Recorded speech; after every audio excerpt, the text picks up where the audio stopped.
On n'a pas pensé à comment financer l'étape d'après, que sont les sorties. Que ça soit à travers des fonds plus importants, donc c'est en train de venir un petit peu, ou que ça soit à travers des solutions de liquidité qui soient soit privées, le secondaire, soit publiques, avec des marchés boursiers qui fonctionnent. Et donc, aujourd'hui, le blocage que l'on connaît, c'est qu'on a un gros stock qui sont soumis à la power law, c'est-à-dire qu'en fait, pas mal de ces sociétés ne valent pas grand-chose ou ne valent pas le prix qu'elles ont été payées au début. Il y en a certaines qui sont intéressantes, peut-être en France une petite quinzaine, une petite vingtaine, et c'est celles-là qui peuvent être intéressantes d'un point de vue secondaire à acheter. Bienvenue sur FinScale, l'émission qui vous plonge au cœur de la transformation de la finance. Solène Niederkorn et ses invités explorent chaque semaine les initiatives qui façonnent l'avenir de l'industrie. Bonne écoute à toutes et à tous. Bonjour à tous et bienvenue sur FinScale. Je suis très heureuse d'accueillir en studio aujourd'hui Alexandre Covello, qui est le fondateur de Playfast Ventures. Salut Alex. Salut Solène, je suis vraiment content d'être ici. Eh bien écoute, moi aussi. Comme tu le sais, le VC, c'est une sous-classe d'actifs que j'apprécie énormément. Il y a beaucoup de sujets que j'ai traités au travers de FinScale et il y en a un qui est peu traité finalement. D'une part parce que le VC en Europe, c'est quand même relativement récent. Enfin, tel qu'on le connaît aujourd'hui, c'est relativement récent.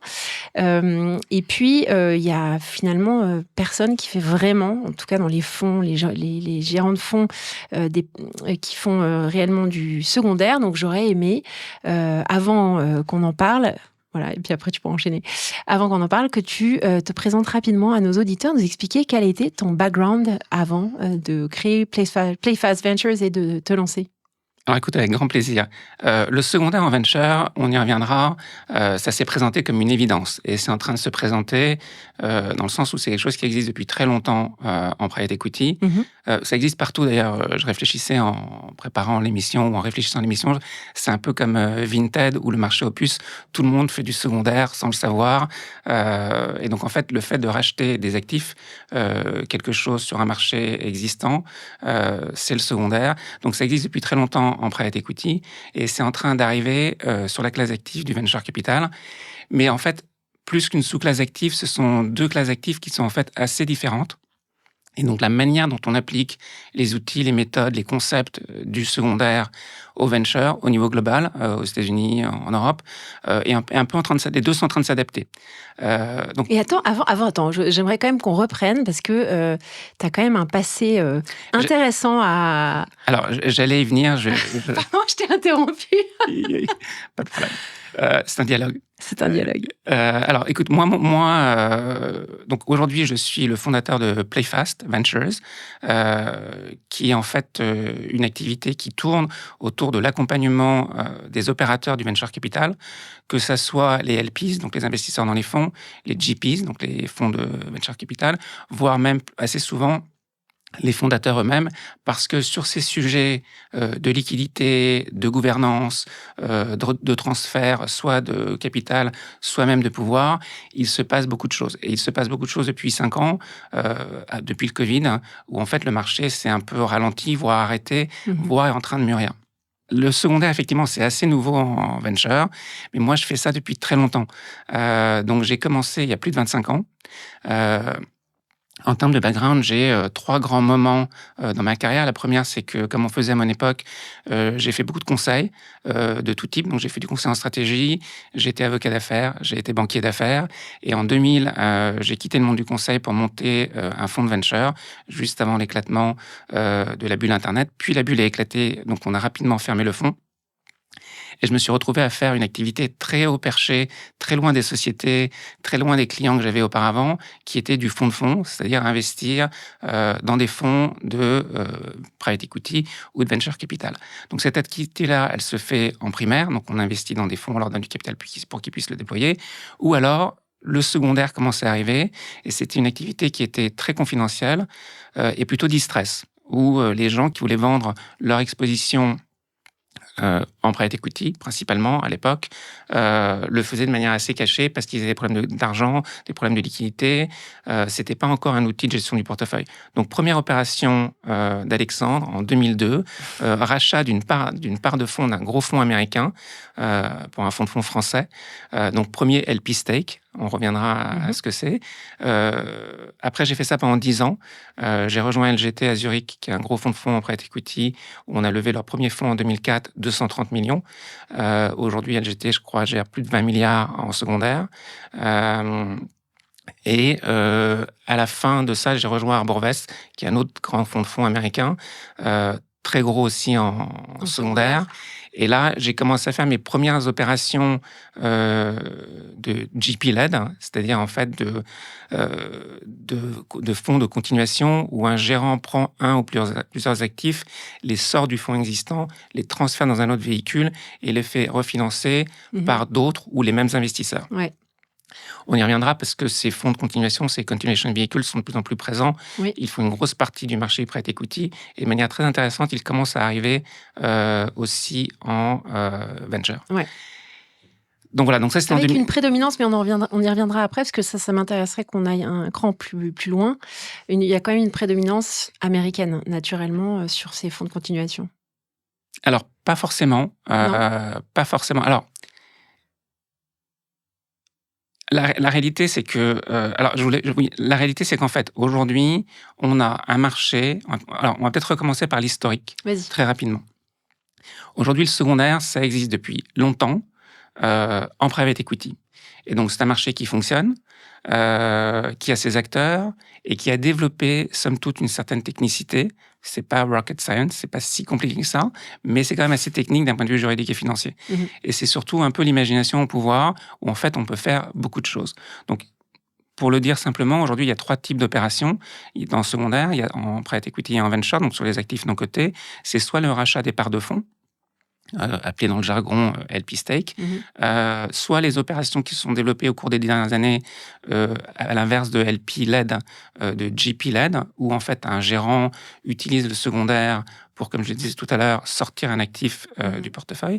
Et puis les troisièmes qui commencent à arriver, principalement plutôt en venture qu'en private equity, ce sont les opérations directes de rachat de parts, d'actions dans des sociétés. Comme celles que tu vois tout le temps. Moi, je les vois régulièrement passer sur SpaceX. C'est voilà. Exactement. Ouais. Donc aujourd'hui, ces 3 types. Et après, il y a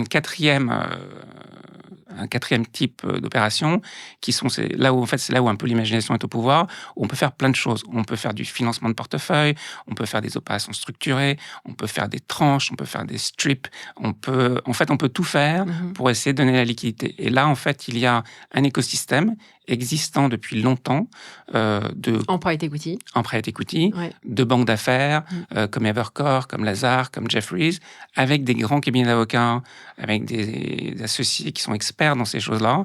Et donc tout ça fonctionne extrêmement bien. Alors pour mettre les choses en perspective, le secondaire en private equity, c'est aujourd'hui, 2025, à peu près 200 milliards. C'était 80 milliards il y a 5-6 ans. Ah waouh, ça s'est énormément développé. Alors, ça s'est énormément développé, ça paraît des chiffres extrêmement importants, mais en réalité, aujourd'hui, chez les acteurs, chez les acheteurs, il y a une grosse concentration autour d'une vingtaine de fonds, 20-25 fonds, Ardian, Arborvest, Coller, LGT, Hamilton Lane, qui aujourd'hui lèvent des fonds en dizaines de milliards, et déploient par conséquent en milliards aussi. Donc ils rachètent plutôt des gros portefeuilles. Donc par exemple, certains endowments américains, Harvard et Yale, viennent pour la première fois de mettre des gros blocs sur le marché. Harvard a mis 2 milliards à vendre. Ces opérations-là sont intermédiées par une ou deux banques, Jefferies ou Evercore. Jefferies a 60% du marché de l'intermédiation. D'accord. Qui est en fait l'ancienne équipe d'UBS qui s'est retrouvée chez eux. Okay. Donc aujourd'hui, c'est vraiment c'est vraiment ce petit monde d'initiés. C'est un petit monde de gens qui se connaissent et qui fonctionnent. Donc, ce qui est intéressant, c'est que... Mais tu répondais pas à 100% à ma question. Historiquement, c'est plutôt un marché drivé par les US. Tu citais Ardian, qui est un fonds européen, mais les autres fonds que tu avais mentionnés, c'était plutôt des fonds américains. Alors, Coller Capital, c'est... La technicité, elle est principalement américaine, mais elle est aussi européenne, parce que Ardian, c'est principalement un fonds français. LGT, Partners Group sont des fonds suisses. Il y a pas mal de banques qui s'y sont essayées, notamment Deutsche Bank qui a fermé maintenant, mais historiquement avait une grosse activité secondaire. Et puis après, ce qui est intéressant, c'est que certains gros acteurs du buyout, donc de nouveau principalement américains, mais Carlyle avec Alpinvest ou Blackstone, sont entrés sur ce marché-là. Donc, c'est principalement américain, mais ce que je veux dire, c'est qu'avant d'être américain, c'était cottage industry, d'une cinquantaine de personnes, centaines de personnes qui se connaissaient entre eux et qui tradaient, qui échangeaient ces actifs non cotés et principalement à 80%, des parts de fonds. Et en fait, quand on dit aujourd'hui 200 milliards de taille de marché, donc d'opérations réalisées chaque année, en fait, c'est tout petit. Parce que si on pense aux trilliards d'actifs... Oui, bien sûr. Et en fait, ça, je pense que c'est un message qui est important quand on va revenir à la tech et au venture.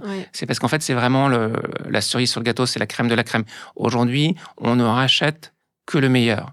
Ce qui n'est pas de très, très grande qualité n'est pas racheté. Donc voilà, donc effectivement, principalement US, mais plutôt une industrie qui vit ensemble. Et cette industrie-là, elle pourrait avoir vocation... Alors, cette industrie, avec les fonds et l'argent qui est disponible pour donner de la liquidité au marché, elle pourrait avoir vocation à arriver à un certain moment sur les actifs de technologie qui ont été financés de manière globale depuis les 20 dernières années par l'ensemble des pays gouvernements, parce qu'aujourd'hui, la French Tech a été financée principalement par une initiative gouvernementale à travers la BPI. Aux États-Unis, on l'oublie peut-être, mais il y a quand même beaucoup de soutien de la part du gouvernement américain historiquement pour le faire, et c'est vrai dans la plupart des pays. Donc aujourd'hui, c'est en train de venir. Il va falloir donner la liquidité à ce marché, mais ce petit monde-là n'est pas très pressé d'y arriver. Et donc, la chose intéressante, c'est qu'il est en train de s'en créer un autre, un peu de toute pièce, de gens qui sont à l'intersection entre le secondaire et le venture. Et aujourd'hui, la raison pour laquelle je regarde, je me concentre, je me positionne sur le secondaire en venture, il y a 3 raisons. La première, c'est qu'il y a un peu une mission qui est d'apporter de la liquidité à ce marché et d'apporter ces différents outils qui existent à des gens qui ne les connaissent pas forcément. La deuxième, c'est qu'il y a une énorme opportunité de marché parce qu'il y a un très fort besoin de liquidité. Et puis après, ce sont les choses de la vie.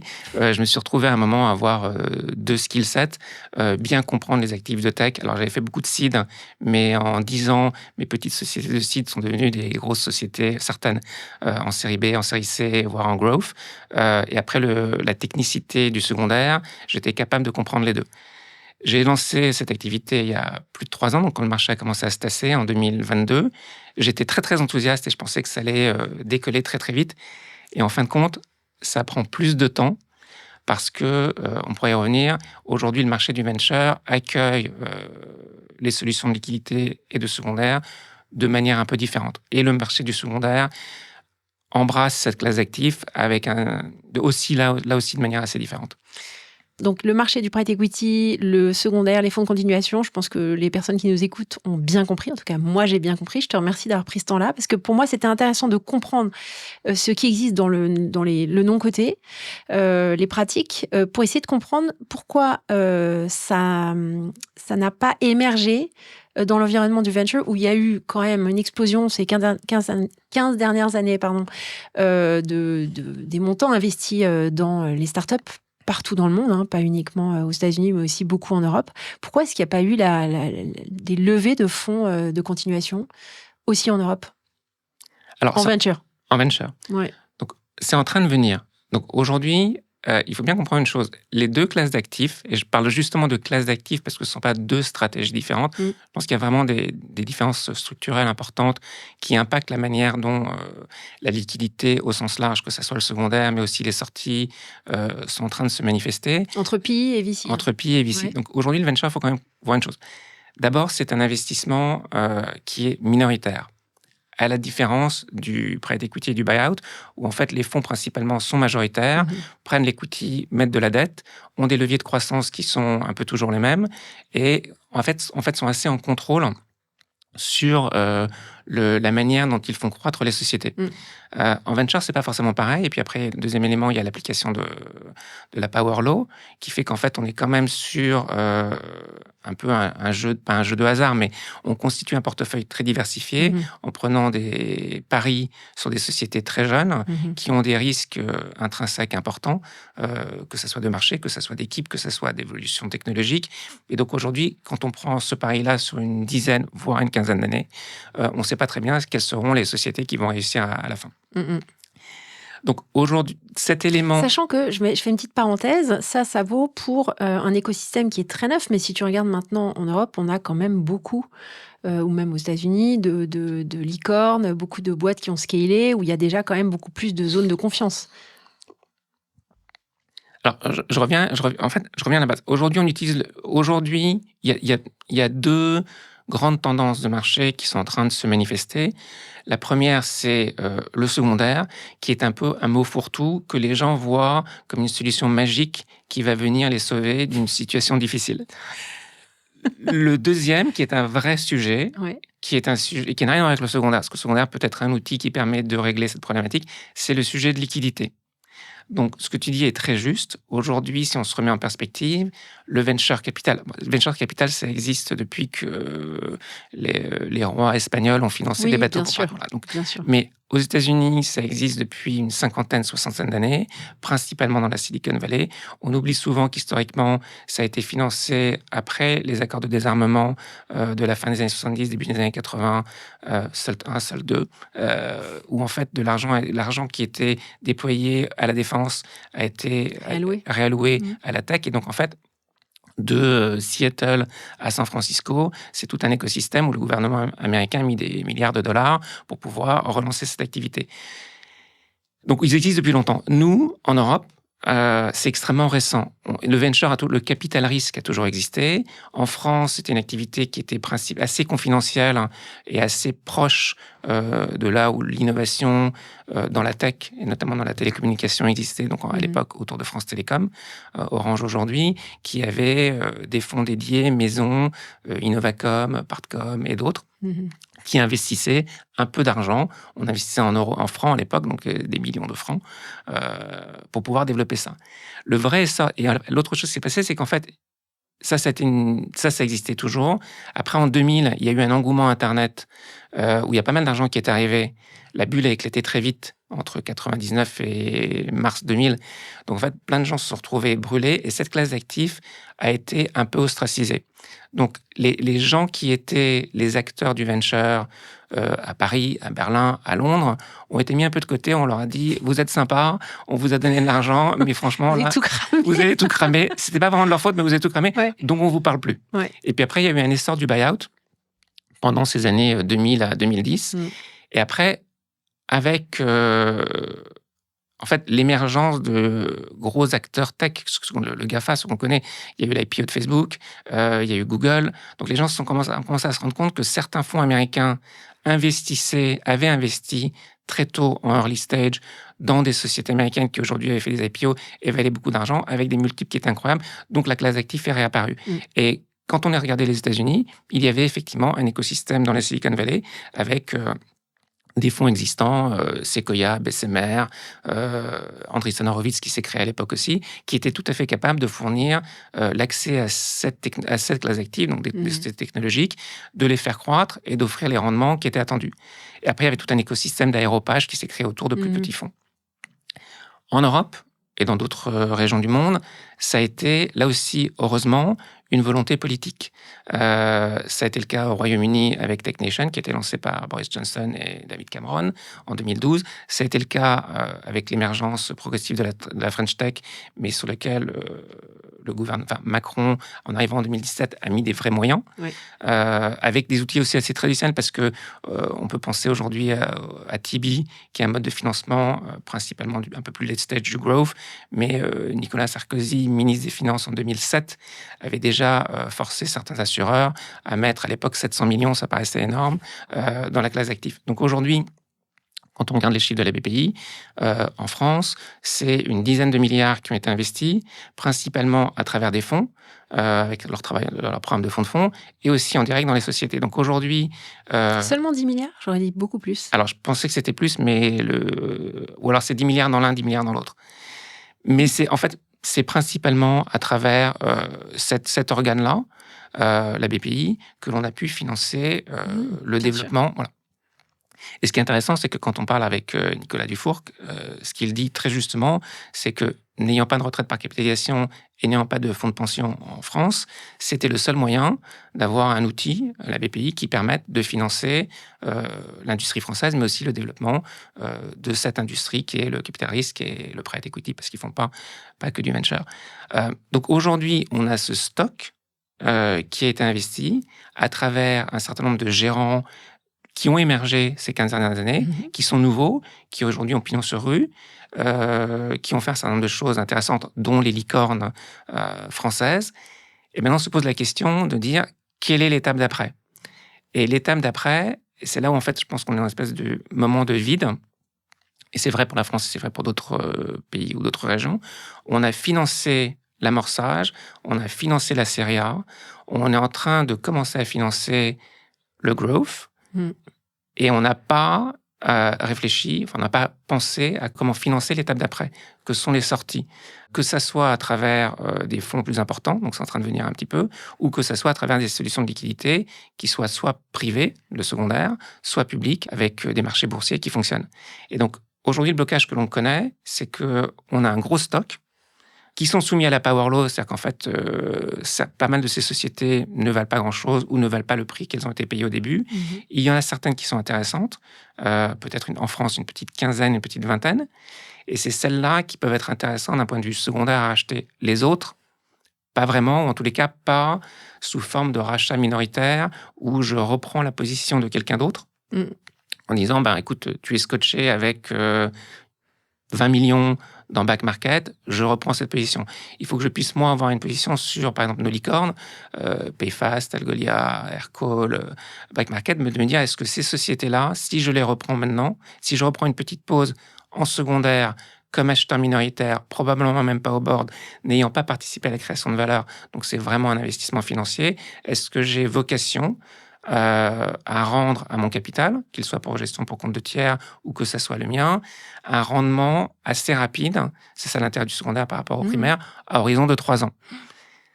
Et je pose la question, ces sociétés sont tous extrêmement viables, on peut en être fier, ce sont des créations entrepreneuriales incroyables. On a créé en France en 15 ans une génération de vrais entrepreneurs. Ces sociétés-là, moi je ne suis pas capable de dire, est-ce qu'il y a un élément de liquidité qui va arriver, qui va me permettre de récupérer mon argent. Le deuxième élément, c'est que le capital dont on parle, à la fin, c'est toujours le même. Alors, j'aime à dire avec Jeremy Coller, c'est le nôtre. En fait, c'est notre épargne qui va dans des contrats d'assurance vie, dans des assurances, qui va dans des fonds de pension quand on en a, qui après sont déployés pour qu'on nous donne un rendement ou qu'on nous verse quelque chose. Donc aujourd'hui, ce capital-là, c'est lui qui a été appelé à mettre dans la partie primaire.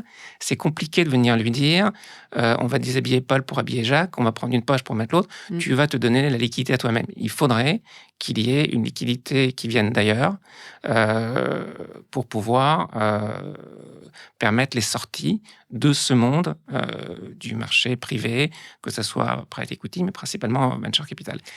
Comment c'est fait aujourd'hui, donc dans les deals, parce que ce que tu décris dans le private equity, c'est encore plus fort dans le VC, c'est-à-dire que ça se passe sur un groupe WhatsApp. Moi, je le vois, enfin, je l'entends. Je l'ai vu passer, je vois des decks passer et je suis sollicitée, tu vois, en disant, tiens, parmi ton entourage, est-ce que tu n'as pas quelqu'un qui est intéressé il y a du secondaire sur telle boîte, etc. Moi, j'ai le sentiment que c'est vraiment encore, enfin, c'est sous le manteau que ça se passe. C'est du gré à gré encore actuellement dans le VC. Et qu'est-ce qu'il faudrait mettre en place pour que ce soit plus transparent, pour que ce soit plus liquide, plus fluide? Alors, il y a 2 questions. La première, c'est sur quels sont les actifs qui aujourd'hui transactent et quelles sont les solutions de liquidité que l'on peut mettre en place pour donner plus de fluidité, plus de liquidité au marché. Donc, comme je le disais, les choses se sont un peu bloquées en 2022-2023. On pensait que ça serait conjoncturel. On se rend compte que c'est un peu structurel. On vit aussi dans un monde qui est très compliqué, notamment au niveau géopolitique.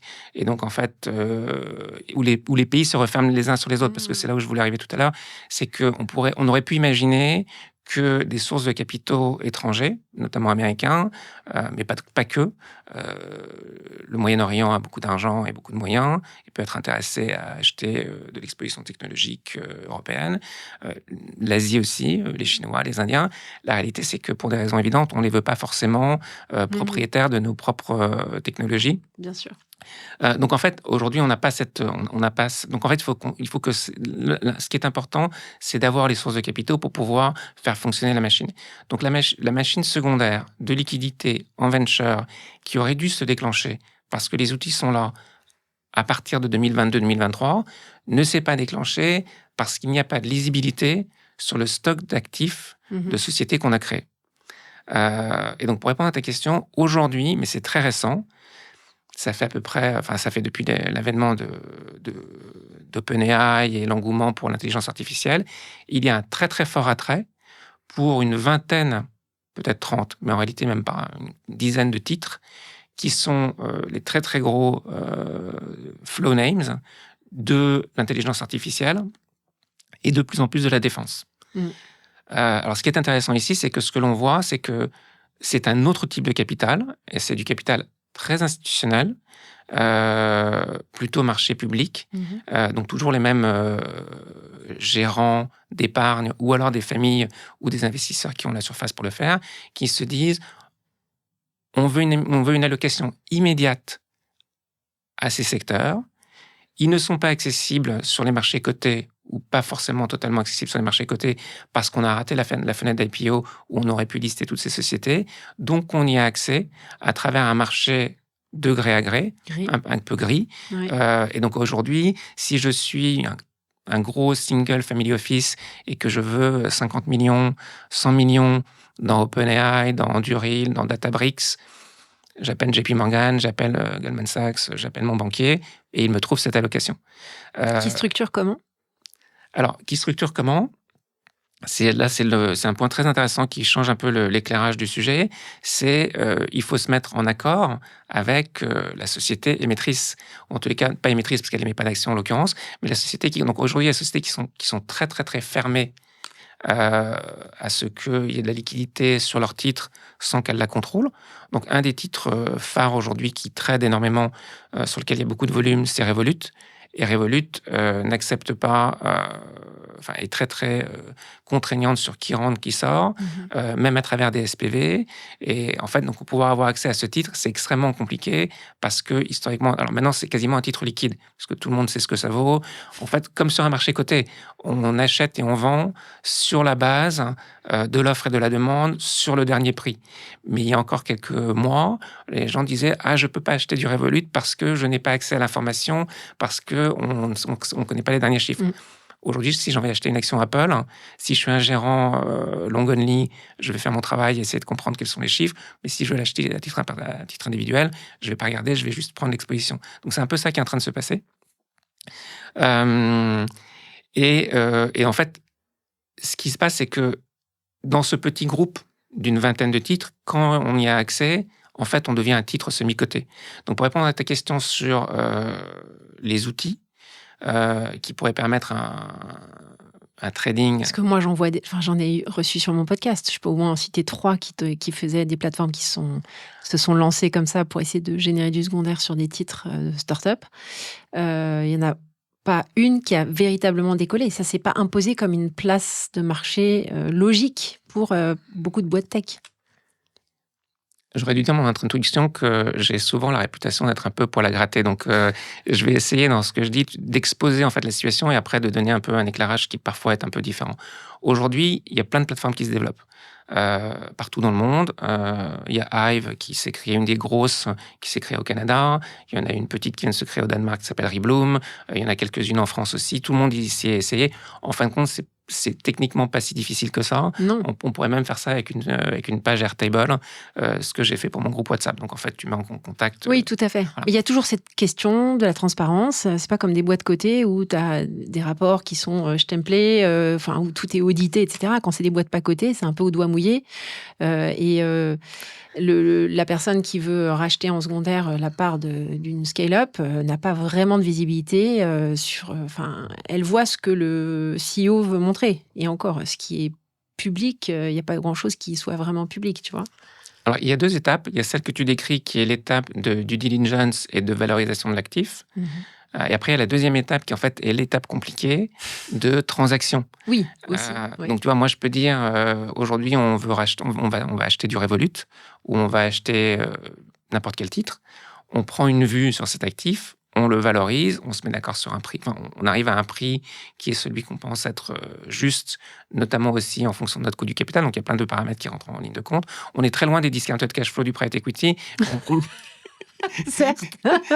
mais on peut quand même réussir à faire un peu de travail. Bien sûr. Et ce qui est intéressant, c'est qu'il n'y a pas beaucoup de monde dans le marché. Pour revenir au monde un peu feutré du secondaire, et là, pour le coup, en venture, il n'y a pas énormément de gens qui sont capables de valoriser un actif. Ah, mais c'est la problématique dans le venture. Mais en général, pour les valos des fonds, c'est une catastrophe. Parce que les auditeurs, les valorisateurs, ont des approches private equity pour valoriser du venture. Et c'est compliqué de leur expliquer, en fait. Alors, ils vont y arriver. La réalité, c'est qu'il y a un fort antagonisme entre les attentes, besoins, contraintes des gérants et des acheteurs. C'est qu'en fait, si je viens de voir et je te dis, bravo, tu as investi en early stage dans Aircall ou dans Algolia ou dans Payfit pour prendre des sociétés françaises, c'est super. Moi, je vois pas de sortie à long terme. Je te le rachète, comme on dit dans le jargon, 10 cents sur le dollar à 90% de décote. En admettant que ce soit le bon prix, que j'ai fait le bon travail pour y arriver et qu'on soit d'accord entre acheteurs et vendeurs, ça veut dire que le gérant accepte que c'est la valeur de marché.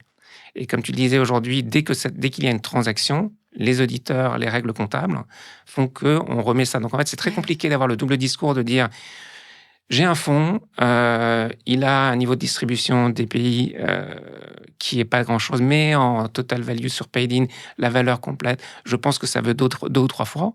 Et puis après, il y a quelqu'un qui arrive et qui dit non, mais moi, Et c'est vrai sur les parts de LP Stake, aujourd'hui, les parts de fonds, c'est un vrai marché qui est plus fluide, qui est plus facile, qui pourrait commencer déjà à donner la liquidité aux investisseurs finaux, quelque part, les institutionnels, qui leur permettrait de réallouer. Oui, c'est ça. Et aujourd'hui, c'est un vrai marché avec donc tous les grands fonds de fonds qui font un peu de venture, sans vraiment le dire, avec un acteur historique aux États-Unis, Industry Ventures, qui fête ses 25 ans, qui gère 8 milliards et qui fait 2/3 de parts de fonds et qui, cette année, a déployé un demi-milliard. Et après, tu as des initiatives locales. On peut penser à Rockbuy, qui est l'initiative des 2 anciens responsables de l'activité française. Benjamin, que je harcèle pour venir sur FinScale. Benjamin, tu es attendu. Benjamin, message subliminal pour tout. On attend Benjamin à ma place. Non, mais voilà, donc il y a ce besoin-là. J'ai perdu le fil de ma pensée. Mais donc la difficulté, c'est, tu es un fonds de la place. Je viens de voir, tu viens d'avoir ton... Là, je vais faire un peu pour la gratter. Tu viens d'avoir ta conférence investisseur. Tout le monde est très content. Tu as dit, comptez sur moi, le fonds, il fait entre 2 ou 3 fois. Ça fait 5-7 ans, il faut que vous attendiez encore 5 ans pour arriver à la fin. Tout le monde part en disant « Ok, pourquoi pas ?» Et puis moi, j'arrive et je dis « Quelqu'un veut vendre ?» Un de ces personnes-là dit « Moi, j'ai pas envie d'attendre. » Je dis « Écoute, pas de problème, je relève ta position, mais je te l'achète à 50% de décote. » Donc tout d'un coup, le 2-3 fois, il devient 1-2. Yes. Et ça envoie le signal au marché. Donc en fait, et aujourd'hui, les gens disent « Pourquoi tu payes 50% ?» Donc tout le monde se regarde en fait. Et tout le monde se regarde. Et donc tout d'un coup, il y a un actif qui est valorisé en interne, selon des histoires qu'on se raconte un petit peu. Ouais. Et après, la problématique du secondaire, c'est d'arriver à dire, mais non, en fait, le marché, price, valorise à un autre prix. Oui, et donc ça remet quelque part en cause l'entièreté du portefeuille, parce qu'à partir du moment où tu as des décotes comme ça sur des titres que tu as en portefeuille, ça jette le doute sur les autres détentions du fonds. Alors, si tu veux, on peut entrer dans j'espère que tout ça n'est pas trop technique, mais si on veut entrer un peu, lever le capot, c'est peut-être intéressant. La manière dont ça se passe, quand on revoit un portefeuille, c'est qu'en fait, il faut en théorie valoriser toutes les lignes. La réalité, c'est que dans un fonds diversifié de private equity, mais aussi surtout de venture, il y a 3-4 lignes qui valent quelque chose, et donc, comme on dit dans le jargon, tout le reste est à zéro. Donc moi, je prends le portefeuille d'un fonds, j'ai 2 lignes qui peuvent éventuellement sortir à un certain prix dans un certain temps. Et dans un certain temps, c'est important parce qu'en fait, quand on joue avec le modèle, quand on décale les cellules, la sensibilité au temps est très forte. Et donc, en fait, ça a un impact très fort sur le TRI. Donc, la même société, au même prix, qui sort dans 1 an, dans 2 ans, dans 3 ans, c'est pas du tout le même TRI. Et en secondaire, on a oublié de le dire, mais c'est pas un jeu de multiples, c'est un jeu de TRI. Donc, on veut rentrer, sortir vite, rendre un TRI élevé. On n'est pas sur un multiple long. Donc, moi, aujourd'hui, par exemple, je peux très bien acheter une société dans laquelle je vais faire 1,5 fois, mais en 18 mois.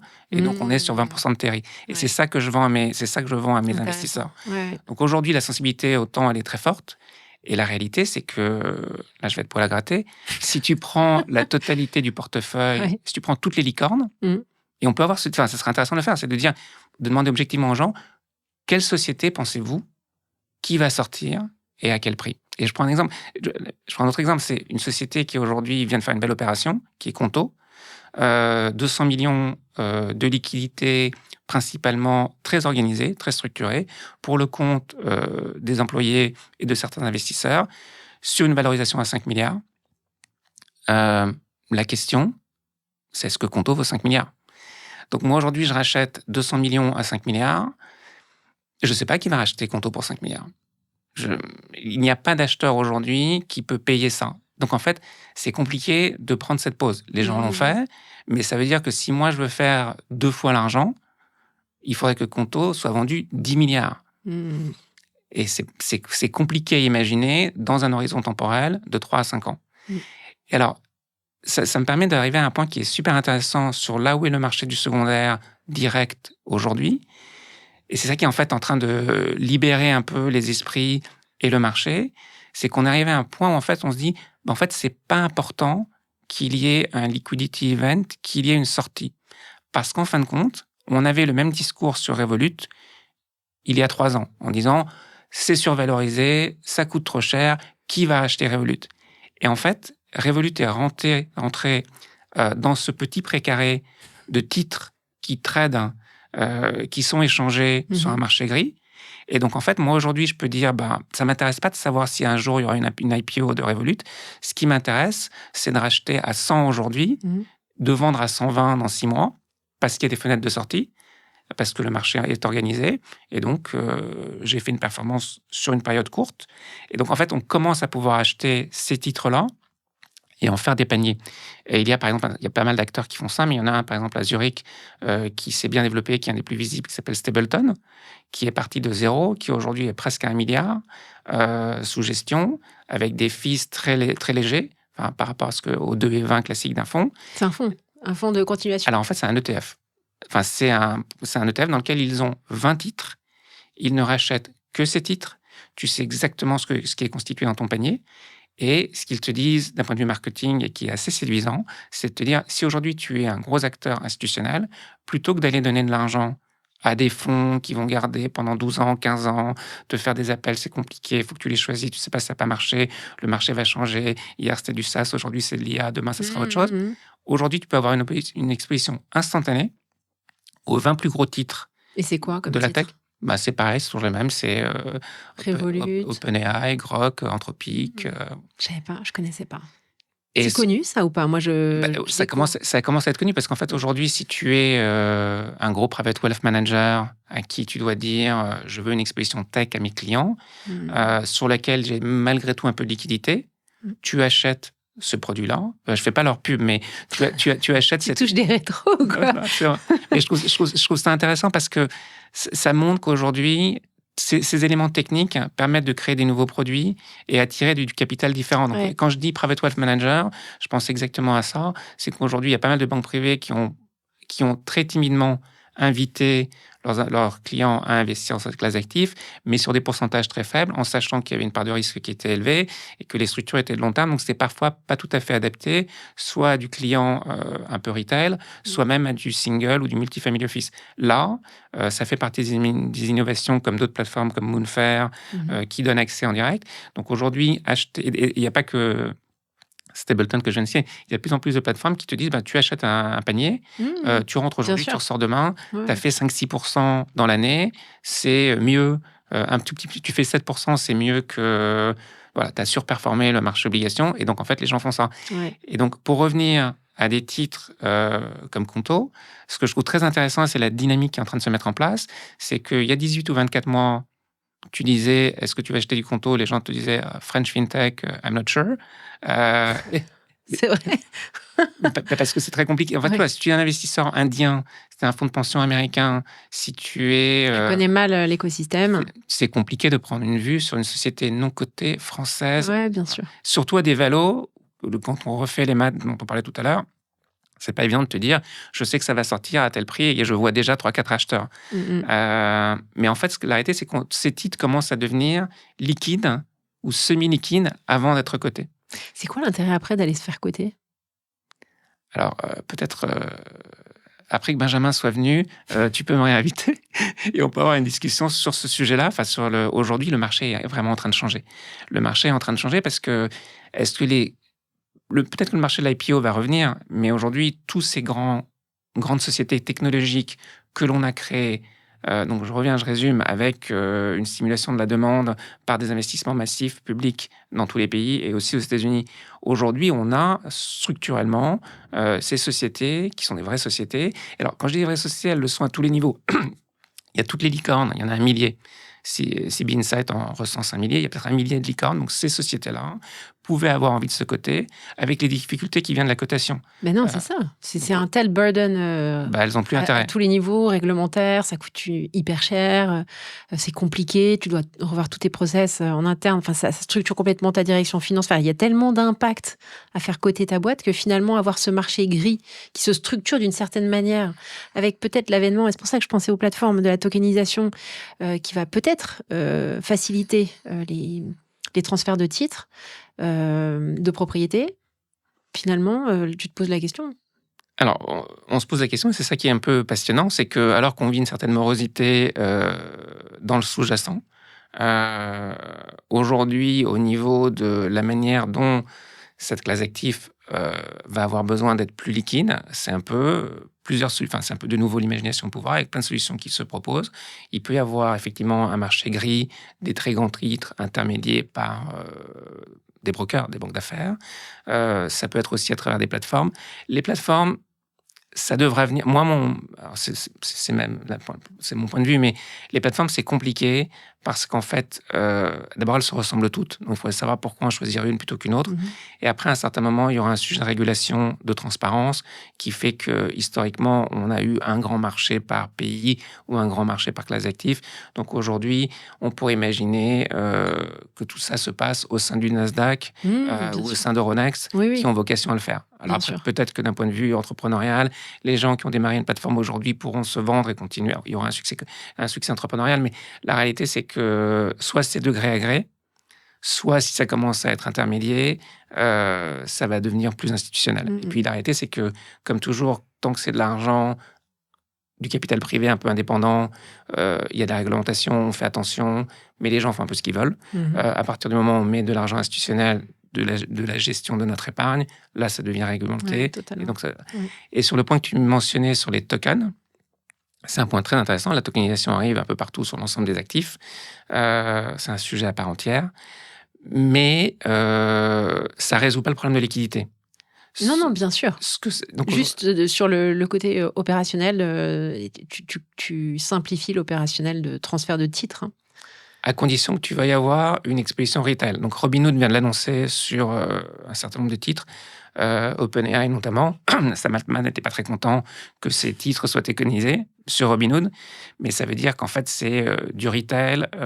Tu as l'app Robinhood, tu sors ton téléphone, tu veux t'acheter un mini bout de OpenAI, tu peux l'acheter tokenisé avec une structure de fees qui va avec, mais tu peux avoir cette exposition. Est-ce que OpenAI va considérer que toute sa liquidité passera par du token? Ils peuvent le faire pour du retail, mais ça, leur sujet, c'est pas ça. Leur sujet, c'est le sujet de Mistral qui vient de faire son opération, 1,7 milliard, dont 1,3 milliard à un gros institutionnel néerlandais. La question, c'est ça que je veux dans ma cap table. Je veux des investisseurs institutionnels qui n'ont pas besoin de token. Donc la réalité de la liquidité, elle est là aussi.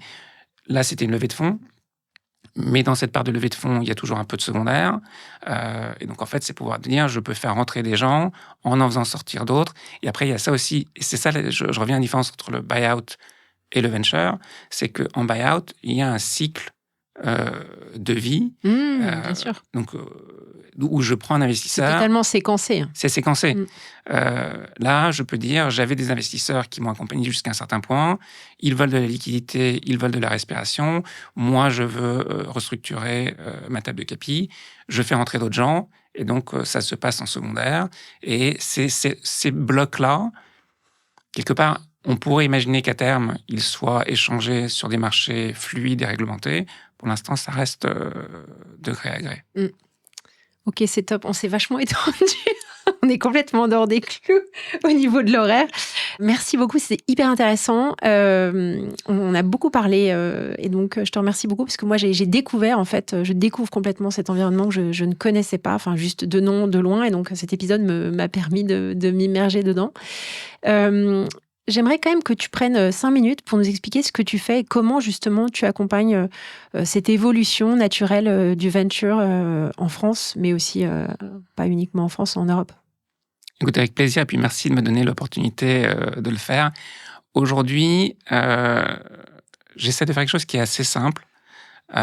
Donc, comme on le disait tout à l'heure, le marché très actif, il est sur les grands titres et les flow names. Je voudrais rester en dehors de ça parce que c'est un marché qui fonctionne déjà et qui, comme on le disait aussi, à un certain moment, aura vocation à être plus institutionnel. Moi, je voudrais me positionner de la même manière pour donner de la liquidité quelques étapes en avant. La réalité, c'est qu'aujourd'hui, ces étapes en avant, c'est encore embryonnaire et il n'y a pas encore de capital vraiment disponible pour le faire, mais ça va venir. Donc aujourd'hui, j'ai un double focus dans ma stratégie. La première, c'est de faire du secondaire direct sur des sociétés sur lesquelles, avec un angle un peu primaire, je suis capable de prendre une vue sur la valeur intrinsèque de l'actif. Et après, un peu en mode hedge fund, event-driven, de voir s'il n'y a pas une opportunité de liquidité et quelque part de booker ce risque-là et d'en faire bénéficier mes propres investisseurs. Parce qu'en fait, effectivement, quand je dis booker le risque, c'est qu'aujourd'hui, il y a des situations dans le marché de sociétés qui sont en voie de sortie avec un risque d'exécution. Donc, c'est ça le risque que je book, où je dis, OK, tu es déjà en train de parler à un acheteur potentiel, ça va prendre 12 à 18 mois. Si ça se passe, je peux faire 2 fois, 3 fois l'argent en 18 mois, ça fait 40% de TRI. Je prends ce risque-là, mais qui est un risque d'exécution de la sortie. Donc, c'est là où c'est un peu event-driven. Donc, event-driven, long only. Mais donc, il y a ça. Et après, la deuxième chose que je regarde, c'est d'aider les acteurs en fait, mes anciens collègues, les acteurs du venture capital, à trouver des solutions de liquidité, non pas ligne par ligne, mais au niveau de leur portefeuille. Et donc, ça peut être soit en mosaïque. En mosaïque, soit en mosaïque, soit en tranche, soit en sortie. Ouais. Donc, je sais qu'il y avait un sujet dont tu voulais qu'on parle, mais on ne peut pas en parler. Mais on m'avait proposé de reprendre... Ah, mais oui, pourquoi tu ne veux pas en parler? C'est trop confidentiel. Parce que j'ai promis, parce que c'est confidentiel. Mais on m'avait proposé... donc, c'est ça la dynamique. Un LP m'avait proposé, un investisseur dans le fonds m'avait proposé de reprendre la totalité d'un portefeuille géré par un autre gérant pour pouvoir, quelque part, en assurer la liquidation. Ouais. Et après, on a trouvé une autre solution qui était, au lieu de transférer et de liquider un peu à la casse, on a eu l'opportunité de vendre un certain nombre d'actifs au sein du portefeuille à travers une tranche qui a permis de rendre du capital à l'investisseur LP qui, quelque part, s'est un peu détendu, a vu revenir de l'argent et donc a recréé des liens. Tout n'est pas foutu. Tout n'est pas foutu. D'accord. Donc voilà, donc moi aujourd'hui, je fais du secondaire direct sur des sociétés plutôt primaires. Donc en fait, il faut que je trouve du capital qui ne soit pas forcément du capital secondaire pur, encore moins du capital qui veut faire un flip rapide sur du OpenAI ou du Grok ou du Perplexity. Et je pense qu'il y a beaucoup de travail à faire dans les portefeuilles. Alors, en ce qui me concerne principalement européens, à Londres, à Paris, à Berlin, voire dans d'autres pays, où on peut trouver des solutions de liquidité à des prix raisonnables pour tout le monde, qui permettent à moi et à mes investisseurs d'imaginer, d'envisager un rendement sur l'investissement qu'on en fait à l'instant présent. Et pour les vendeurs, si c'est au niveau du portefeuille, donc pour les VC, si c'est au niveau du fonds pour les LPs, de récupérer assez d'argent et que ça soit raisonnable par rapport aux attentes de rendement qu'ils ont. Donc ça, c'est ce que je fais avec l'activité de PlayFast. Et puis tu le mentionnais tout à l'heure, j'essaye de fédérer un peu cette industrie naissante dans laquelle il y a quand même deux mondes, un monde très institutionnel de gens qui le font de manière depuis toujours, avec beaucoup d'argent et beaucoup de moyens et beaucoup de savoir-faire. Après, un monde un peu cow-boy, de gens qui débarquent. Comme souvent. Comme souvent. Dans ce monde. Et c'est un peu la ruée vers là. Il y a des gens nouveaux qui arrivent, qui n'ont pas d'expérience en finance ou qui sont des entrepreneurs ou qui ont eux-mêmes fait du secondaire sur leur propre société. Donc, c'est assez intéressant. Hyper intéressant. Alors, si tu avais un message à faire passer à nos auditeurs, fondateurs, GPs, LPs, sur tout ce sujet du secondaire. Alors, je voudrais que ce soit un message positif, mais le message aujourd'hui, alors comme notre nouveau Premier ministre, j'ai envie de dire, on va y arriver. Donc, on va y arriver, on va arriver à donner de la liquidité au marché.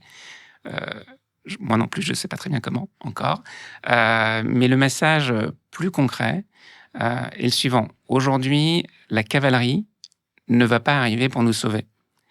Et donc, en fait, le message, il est le suivant. Tu faisais référence à 2008. Il y a eu quand même un gros point d'inflexion dans le monde du private equity, du gros buyout aux États-Unis. C'est que historiquement, les leviers de croissance, c'était l'arbitrage du prix ou l'effet de levier avec la dette, et un peu la création de valeur. Et, il y a eu une véritable montée en compétences après 2008. En 2009-2010, les LPs de ces gros fonds, Carlyle, KKR, leur ont dit, écoutez, c'est sympa de faire de l'argent avec de la structuration financière, mais il va falloir quand même aider les boîtes. Donc je pense qu'aujourd'hui, le message, il est sous la houlette du mot secondaire. On pense que ça va être la magie qui va sauver l'allocation qu'on a faite en venture les 10 dernières années. Je crois que ça ne va pas venir. En revanche, il se passe plein de choses et donc il y a des appels d'air qui se créent et donc ça va forcément, on va y arriver. En revanche, je pense qu'il faut quand même se prendre nous-mêmes par la main. C'est ça le message, notamment un message aux gérants, aux VC, mais aussi aux entrepreneurs, de dire prenez la solution vous-même par la main en essayant de trouver des solutions. Donc aujourd'hui, moi, mon message, il est double, c'est que au niveau des portefeuilles, historiquement, on a un peu tendance à dire j'attends le fund returner qui va me faire ma perf.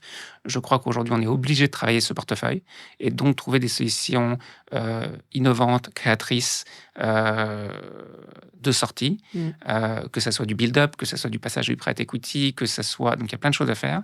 Et puis, le message très positif, et ça, j'y crois fermement, c'est un message un peu...